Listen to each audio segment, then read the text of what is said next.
Guys, we're doing this. Jeremy Sochan training camp media availability, October 2nd. Let's listen to what our boy has to say. We're going to speed him up just a little bit, even though it might not be 100% necessary. We'll see how it goes. Shout out to BetUS for sponsoring this segment, by the way. Yep. How we doing? Hello, Brad. Hello, Jason. How we doing? Good. He got to change that color. I'm sorry. I'm not crazy about that color. First couple days of camp, going all right? Yeah, it's good. Good energy, very competitive. Everyone wants to improve and, grow, so it's been great. There's been this, last year y'all get Vic. They got him right off the court. They can't wait a second? This summer, Chris Paul, Harrison Barnes come in. There's been these sort of leveling up of expectations. Do y'all, the younger crew that's been around for a few years now, feel that? Yeah, you can feel it. You can feel the change and, the development individually as a team. This whole summer, the way it was organized, you can definitely feel it. And I think it's a positive. It's a growth mindset, and I think everyone in this organization wants to grow. So yeah. Having some more of those point guards around, what has it been like for you kicking off practice to kind of get back to a position you're more comfortable with? Yeah, it feels good. It's natural. It's just playing my game and feeding off the guards, and we have Chris Poole, but we also have the younger players who we got Chris who feeding off the guards, and we have Chris Poole, but we also have the younger. We got who? All right, hold on. This is funny. That comment's funny. Someone said he looked like a chia pet. I had to make sure that he indeed did look like a chia pet. A little bit. Yeah, a little bit. A little bit. He looked a little bit like a chia pet.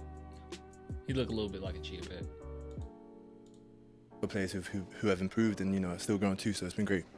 Absolutely. What is that dynamic like? You mentioned having young guys, but now you have veterans in the mix too. What does that kind of look like on the court? Yeah, it's good. It's maturity. We kind of lack that at times these past 2 years. So gaining someone like Chris Poole and Harrison Barnes has helped a lot with their communication. The stuff they see a lot more because they've been experienced. So it's been great. And Harrison specifically, what have you noticed about him and what he brings to this? Yeah, just like this. Yeah, what do you see from Harrison Barnes? I want to hear about that. This calmness. He's a very smart individual, and he just brings that calmness. He talks, he defends, he does everything. So it's definitely that. I'm excited to see how his shot looks. Lem the King. Last time we saw his shot, it still had a hitch. It was going in though. Definitely had a hitch. Oh my God, that's so funny. Hold on, we got to compare that too. The inclusion of Chris Paul, obviously Trey's been here, and you get to move back to a more natural role. What are your expectations for yourself? Yeah. To sort of get into this more comfortable mode again. I think for myself, it's staying consistent. Again, I think being one of the primary defenders, and I think on the offensive side, energy, crashing the boards, both sides of the court. Attacking the closeout, catch and shoot threes when I'm open, and just playing my game. How does your three-pointer feel right now? Yeah, it feels good. Just working with Jimmy and everyone else in the organization, but just working on the elbow, he said it looks good, and a few other things, but it's going well. Is that kind of the same process you've been working on ever since you got here last year? Yeah, definitely. It's the accuracy is kind of crazy. I feel like I'm a perfectionist, so I want it now. But Jimmy and everyone else. The accuracy is kind of crazy. And you are 100% it's gonna get right. better, and it has been. It looks different from last year, so that's the most important thing. Yesterday, Steph was telling us that he kind of brought his defensive presence to earn the respect from his peers and his teammates. How big is that for a rookie to kind of come in with that mindset and to show you guys that I'm here to play defense, I'm here to play my game? Yeah, I think it's important. I think I missed the name. Who said that? Yesterday, Steph was telling us that he kind of brought his defense. Oh, Castle. Okay. I'm so used to saying Stefan that I didn't. When he said Steph, I'm like, who? Defensive presence to earn the respect from his peers and his teammates. How big is that for a rookie to kind of come in with that mindset and to show you guys that I'm here to play defense? Oh my gosh, yeah. yes. I think it's important. I think everyone can agree here. Defense wins championships. So I think everyone on the team has to play defense, and he came in as a defender, and he's been proving that. So it's a good thing. You make life easy. I'm sorry. Go. How can you our defense is about to, like, all jokes aside. Well, no, jokes aren't aside yet. I saw a comment that said he looked like Bob Ross a little bit. I see it a little bit. Yeah, look, they even smile the same way. Yeah. Anyways, all jokes aside though, real talk, I think that this defense is going to be top notch. I just can't fathom a starting lineup like we have, and it's not a top tier defense. Like, Chris Paul is not a bad defender by any means, any stretch of the imagination. He's crafty on both ends of the court. And then you have Stephon Castle, who I'm hoping will start. I don't really see a point in not starting him. The only other player I could see the Spurs doing it or changing Devin Vassell up with is Julian Champagnie, which that works too. I mean, Julian Champagnie is a good 3-and-D, you know, and right now just be a placeholder until Devin gets back in November. So anyways, all I'm saying is, look, you got Chris Paul, Julian Champagnie, Harrison Barnes, he's not the defender he used to be, but he's not a slouch either. And then you have obviously Jeremy Sochan, a very good defender. I would say great defender. I don't care what anyone says. He's a great defender. And then obviously Wemby, elite level, generational talent defender. I just don't see this team. Man, it's gonna be nasty. You guys make life easier for Victor, like on that end of the floor. You know he's going to be protecting the basket, but what is the I guess the strategy like for you guys on the perimeter? You said I think Sochan will shine on the defensive side this year. I think I have something saved. I want to show you something. All right, I'm gonna show you. We're gonna finish this interview. I gotta tell you guys about BetUS. I gotta show you something, and then we'll take a look. I think it's protecting him. I think he's, like you said, he's gonna have everything around the rim. So it's making sure we're looking after him and the guy he's guarding. So whether that's a big or a four, whatever it is, if he's coming to help someone else, you go help his guy by either a block out or just guarding him and just talking and communicating. Jeremy, Wemby said, I'm sorry. Yeah, dude, that's what I'm saying, Ryan. On paper, I don't see how this team isn't a good defensive team.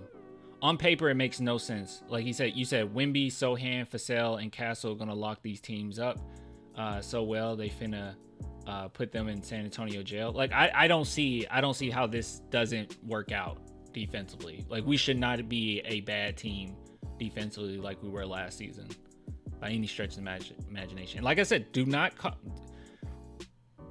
forget about Julian Champagnie. All right, he is actually a good defender. He's just not a starter. He's just not a great starter, but he's a good defender. And hopefully, maybe, I'm not putting my money on it, Keldon is a better defender now that he lost quite a bit of weight. Maybe he has some more lateral quickness. Maybe. We'll see. I don't know. Go ahead. Do you think America has learned something about Wemby during the Olympics? The fans, This might be crazy for me to say, but I don't think Chris Paul is a worse defender than Trey Jones. But then again, I have to look the stats on it. That's just a vibe I got. Yeah, Chris Paul ain't a slouch either. No, Chris Paul is not a bad defender. Chris Paul has never been a bad defender. He's just undersized. But yeah. players, do you think they learned something new about him? Do I think they found something new? I think again it's the same thing. He's one of one. And I think people are gonna realize that it's hard to guard him. He's gonna bring something out of his bag, and it's gonna be like, what the fuck just happened? And you're not gonna be able to help him. Hey, you can't curse. And I think that's what you're gonna see again this season. And for the fans, I think it's just excitement. He's coming in again, second year, and he's gonna be him. And I think that's exciting for everyone who's watching, including us. Jeremy, I thought you hated Wemby. Muscle, core strength. Yeah. Are you seeing that show up on the court already? No, definitely. Guarding him, in the warm-ups we do like some physical stuff. He's definitely stronger, but it's no surprise the way he works. Is that both you and Victor, guys who had some opportunity to play in the international game this summer? It's more physical, right? It's more physical than the NBA. It requires some more of that core strength. Yeah, I would say it's more physical, and also it's more crowded because of the 3-second defensive. There isn't that in Europe. So I think you see yourself in crowds more. I personally like the fact that there's a 3 seconds in the NBA. I genuinely like it. I like it more. In Europe, and they don't, it's physical as well. So does that make things like once you come back to America and the NBA, does that make things easier to? Yeah, it's definitely easier. I mean, the first few days maybe you have to get used to it again, but it's definitely you can see it a little bit more when it's open. Something that Trey said yesterday was that Are we trying to get like a Luka clip? Because I know Luka said the NBA is easier and that went viral or whatever. Were we trying to get a Luka clip? I mean, they all know that NBA wise, there's more talent. Like every night you're dealing with just more talent, but the rules are a little easier. Pop said if what? Pop said it. Oh, they were asking Okay. You guys are kind of keeping Chris and I didn't know HB a they. little younger. I don't know. What does that I didn't look know like? they Are you guys mentioned. gonna kinda make him I don't feel remember. Yeah, just jokes and messing around. You know, the group chat on messages, you know, is active. We all joking around, messing around. 3 second incentivized more movement on the court, more action. Yeah. It's just more fun to watch, in my opinion. Laughing at each other. So no, definitely. I don't know how it was in, you know, in Sacramento or Golden State. Yeah, I'm not gonna lie, he does say he looked like a clown. But keep in mind that I think what he's going for is just having the braids. He's probably gonna dye his hair again. Can I say this too about his hair? Like, I know we joked about it, but honestly, I think this is a really good sign. Last season, he didn't dye his hair much at all, or at the very least, he kept it the same all the way through. I think that this is an indication, maybe a small indication, but an indication that he's back to himself. He's back in his natural position. He's much more comfortable. Yeah, last season I think he was so focused on his role and what he needed to do to play with Wemby that he just wasn't. I don't know. He was kind of out of himself at times, right? State, but no, we're definitely young. What would you say is the defining characteristic or identity of this team for the upcoming season? Oh, that's a good question. I'd say like just being together and, you know, being active on defense and just physical. I think, you know, just not letting older teams just bully us. Yeah, that happened last season. And you have to lean on your strengths, right?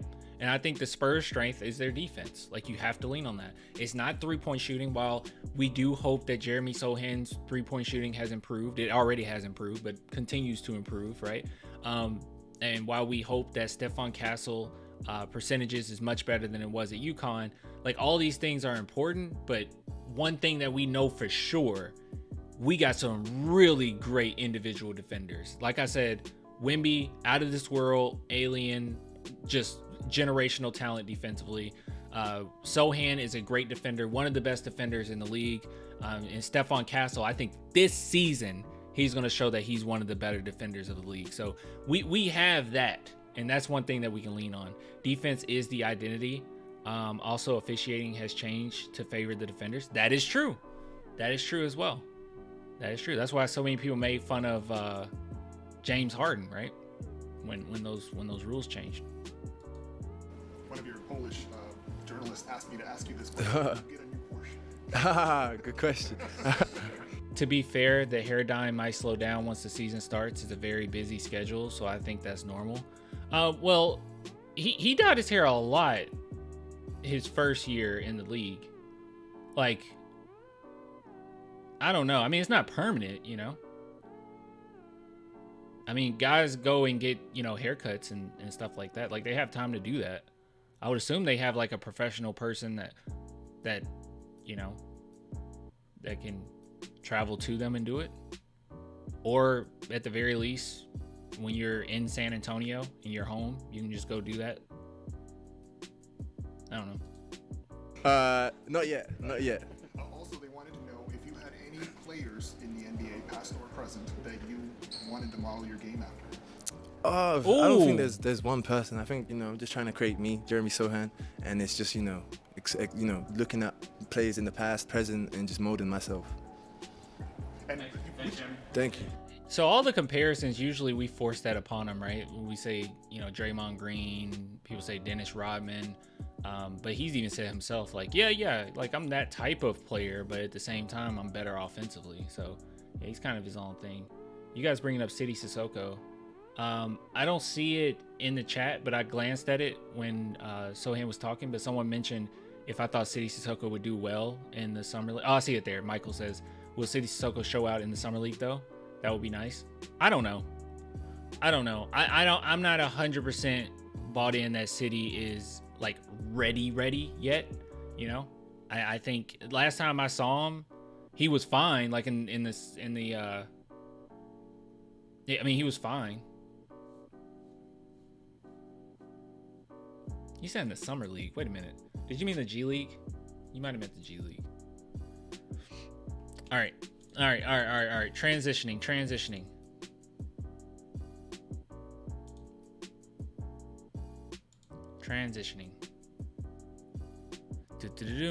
I wanted to take a look at this. So this is BetUS, and as I always say, if you guys are interested in BetUS, please head on over there. Use promo code YouTube150 and receive 150% bonus on your first deposit, 125% bonus on your next 2 deposits, up to $2,000. But taking a look at here, so most improved player of the year, it looks as if they have Wemby as having the best chance of becoming most improved player of the year. And as we know, over the course of the last couple of seasons, that's kind of been the case, right? It's kind of been the case. Did you hear what Jeff Teague said about that? No, I haven't. But I'm not really that shocked by it. Let's see here. Really popular players have been on this for a while now. The last few years, they've been giving MIP not just to guys that were role players. Now they're like, hey, the stars can get this award too. But I don't think not the fans, but I don't know if the players are fully okay with it yet, because I mean, Ja gave away his award, right? I'm okay with betting on Wemby. 15 give you 120. I'll place that. I'm cool with that. Hold on, I gotta confirm it. I'm cool with that. But yeah, if you guys are interested, please head on over to BetUS 150 YouTube. Use promo code, I cannot speak, YouTube 150. Good stuff. Let's take a look here. So I promised you I would look something up for you regarding Jeremy Sochan. Let me see here. Where is it? Oh gosh, I forgot we had all this to look at. Oh gosh. All right, here we go. This is actually kind of sick. So if you're wondering what this is, the further you go up, that's defensive playmaking. So that's deflections, steals, blocks, offensive fouls drawn, all that good stuff, right? And then the further you go right is the better defensive or defending in isolation on the perimeter. So I'm assuming that it's just low percentages from the people that they're guarding is what that means. Do you see where Jeremy Sochan is, ladies and gentlemen, amongst this? Because this is a prime example of what I mean, where when people say, because there's actually people, believe this or not, there's actually people that say that Sochan isn't that great of a defender. And this is what I mean. I think a lot of times we rely on statistics like how many blocks, how many steals did you get in a game for us to determine how good of a defender you are. But if you look here, real talk, at least this past season, he's a better defender than Kawhi Leonard. He's a better defender than the Thompson twins. And you can see he's top 4 in the league as far as isolation defense. Top 4. So yeah, he's not getting a ton of deflections or a ton of blocks or steals or anything like that. But if you actually pay attention to the game, it's very difficult to score on him. Extraordinarily difficult to score on him. If you're wondering where the rest of our Spurs landed, you can see Julian Champagnie is right here, which I guess deflections are decently high. Like I said, Julian Champagnie was a good defender, but the only problem is he shouldn't have been in that starting lineup. Or, well, we had no choice but to put him in the starting lineup. But he has no business being in the starting lineup. I think he'll look much better once he's coming off the bench. But you can see here's Sidi Sissoko. I mean, not Sidi Sissoko. Oh my God, that's Chetty Osman. Which you shouldn't be that shocked that his defense was pretty poor. But yeah, also keeping in mind that the guys that Jeremy Sochan had to guard this season, I mean, the diversity of it was ridiculous. People forget Sochan clamps LeBron whenever he's guarding him. Sochan clamps most people when he's guarding them. Unfortunately, it is a team sport, so sometimes guys will go off and they'll say, wow, Sochan let Luka Doncic get 60 points. And when you go back and you actually look at the stats, he actually did a fine job against Luka. Like, I think over the course of last season, Luka averaged like 18% from 3 or something like that. So he did a good job of making sure he didn't score behind the arc at least. But people will take those games and say, Luka did so great, Sochan got burnt. And it's like, no, a lot of those, he wasn't even guarding them. Where's Wemby on that chart? I think this one is just for forwards. Let me make sure. This one specifically, yeah, it's just for forwards, so you're not going to see Wemby. Wemby isn't on this one. It's not bigs, it's small forwards and power forwards. I mean, a few bigs on here, obviously, but you get my drift. You get my drift. Our boy Kyle Anderson is pretty high, as you can see. He's pretty high in defensive playmaking. But isolation, hey, one-on-one, guard this player. He's top 4 in the league. Very impressive. Are those mostly forwards and guard? No, just forwards. But Sochan is a point guard. I know, right? I feel like he's going to piss off a lot of offensive players this year. He does it. He's done it each year. So, both years. Good stuff, man. Good stuff. And only a sophomore, mind you. This was a sophomore Sochan. So, 3rd year incoming, he should be even better. And with better defenders around him, I can only imagine how good this is going to look. But yeah, just wanted to bring that to your attention. Bring that to your attention. All right, let's end this segment. Shout out to BetUS for sponsoring this segment.